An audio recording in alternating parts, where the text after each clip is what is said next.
আমরা যারা mobile banking এর বিশেষ করে বিকাশ, রকেট, এম ক্যাশ এবং আদার্স অন্যান্য মোবাইল ব্যাংকিং যাদের আমরা ব্যবহার করে থাকি, অর্থাৎ আমরা দেখবো যে হলো বিশেষ করে যতগুলো এখন বর্তমানে ব্যাংক আছে সবগুলো ব্যাংকেরই প্রায় অধিকাংশ ব্যাংকেরই খুব কদাচিৎ কিছু কিছু ব্যাংক বাদে বাকি সবগুলো ব্যাংকেরই দেখতে পাই আমরা মোবাইল ব্যাংকিং সিস্টেমটা চালু করেছে, যা খুবই একটা সুবিধাজনক এবং সহজ বিষয় আমাদের টাকা লেনদেন করার ক্ষেত্রে। কারণ অনেক ক্ষেত্রে অনেকে ব্যাংকের অ্যাকাউন্টও করতে পারি না, বা ব্যাংকের লেনদেন ব্যাংকে গিয়ে সরাসরি লেনদেন করাটাই অনেকটা সময় ঝামেলার বিষয় হয়ে দাঁড়ায়। এক্ষেত্রে মোবাইল ব্যাংকিংটা খুব একটা সহজ, কিন্তু সুবিধা দেওয়া আসলে অর্থাৎ জনগণকে সুবিধা দেওয়ার ক্ষেত্রে কিন্তু এসব বিষয়গুলো তৈরি হয়েছে, কিন্তু সুবিধা দিতে গিয়ে যদি তারা একরকম ভোগান্তি বা কষ্টের মধ্যে ফেলে দেয় বা একরকম চুরি ডাকাতির মধ্যে চলে আসে, তাহলে জিনিসটা কিন্তু খারাপ বা জনগণের জন্য কষ্টকর। চুরি ডাকাতির কথা বললাম কারণ বিষয়টা হলো যে বর্তমানে যারা যেসব মোবাইল ব্যাংকিং গুলো চালু তার মধ্যে সবচেয়ে জনপ্রিয় হচ্ছে বিকাশ, দেন তারপরে রকেট। এর জন্য আমি রকেট এবং বিকাশকে দুইটারই আর কি দেখাতে এই ভিডিও তৈরি করতেছি। তো তো রকেটে আর বিকাশের মধ্যে কি পার্থক্য বা কি ধরনের পার্থক্য, লেনদেনটা কিরকম একটুকু আর কি দেখায় যে খুব বেশি পার্থক্য না লেনদেনের ক্ষেত্রে দেখি, কিন্তু তারা আমাদের কাছ থেকে কে বেশি টাকাটা খাচ্ছে, কারা আমাদেরকে ভালো সুবিধা দিচ্ছে দেন তারা নিজেরা কমিশন নিচ্ছে, কিন্তু বাট কেউ কেউ ডাকাতি করছে এবং কমিশন নিচ্ছে। বিষয়টা এরকম আর কি। কিরকম ভাবে দেখা যাক যে আমরা যে রকেট বিকাশকে ব্যবহার করতেছি, বিকাশের চার্জ এবং রকেটের চার্জের পার্থক্য এবং তাদের হলো সুবিধাগুলো দেখলে আমরা কিন্তু খুব সহজে বুঝতে পারি, খুব একটা বলার কিছু নেই। হয়তো বলবেন যে হয়তো কারো পক্ষপাতিত্ব নিচ্ছে, আসলে পক্ষপাতিত্ব না, আসলে আমি চাইছি সুবিধা।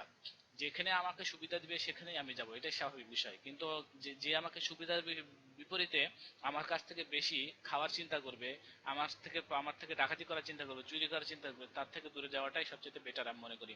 তো চলুন তাহলে আমরা দেখি আর কি। এখানে বিকাশ এবং রকেটের দুইটারই আমি রাখছি, দুইটারই পার্থক্য এবং কম্পেয়ার করার জন্য। তো আপনারাই হয়তো এই জিনিসটাকে আপনারাই ডিসিশন দিবেন যে আসলে কে আমাদের কাছ থেকে চুরি করতেছে না ডাকাতি করতেছে।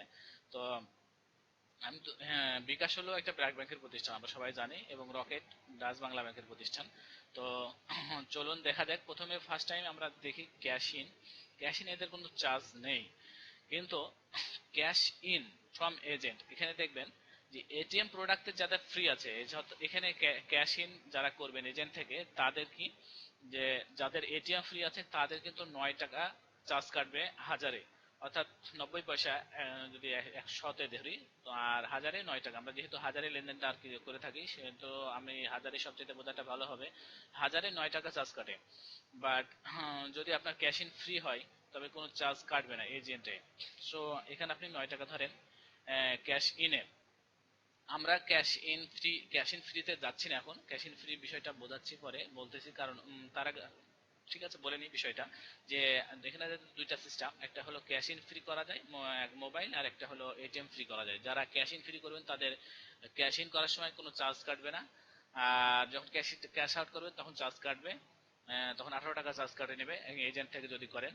আর যদি এটিএম ফ্রি হয় তবে আপনার ক্যাশ ইনের সময় 9 টাকা চার্জ করবে এবং এজেন্টে যখন আবার ক্যাশ আউট করবে তখন 9 টাকা কাটবে, দিয়ে টোটাল 18 টাকা। বাট আপনার যদি এটিএম, এটাই আর কি বিষয়। তো পরবর্তী বিষয়টা পরে নিয়ে আসি।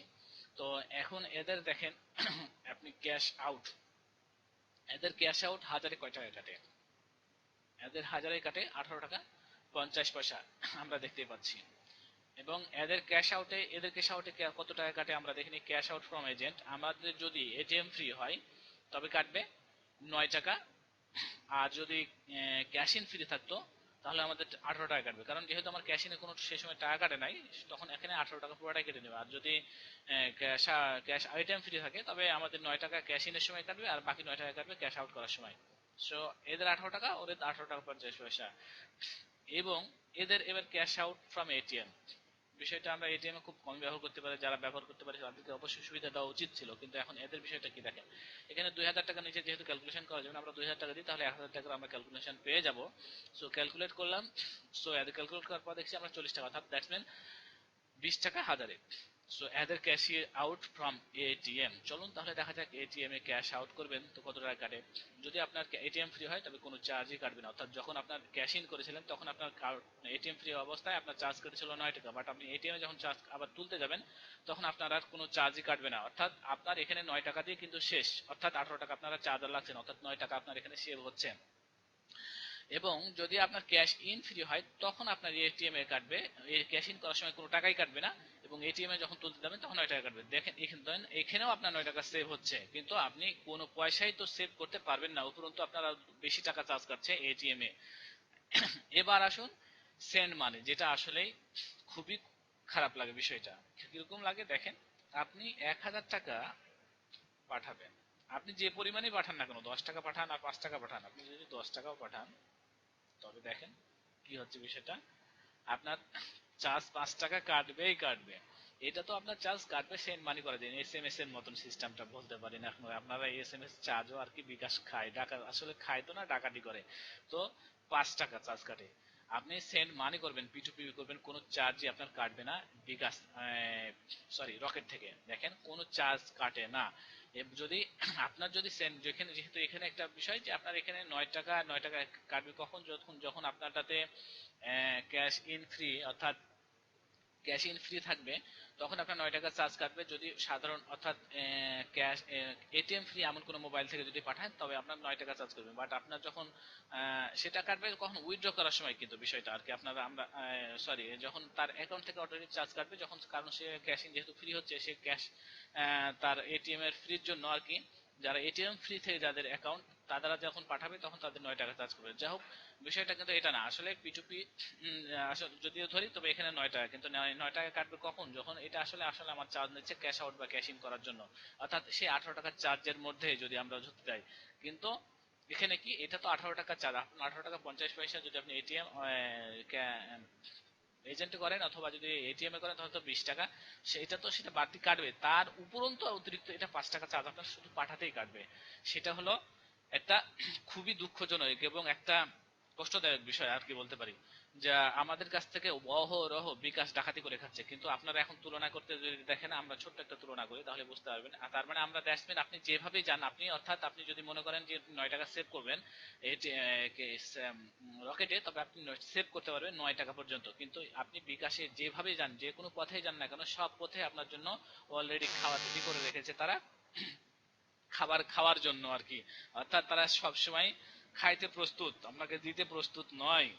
সো আমি এখানে যাচ্ছি, এখান থেকে আপনাদেরকে দেখাই যে এখন আমরা এখানে যদি লিখি বিকাশ আর এটা দিলাম রকেট,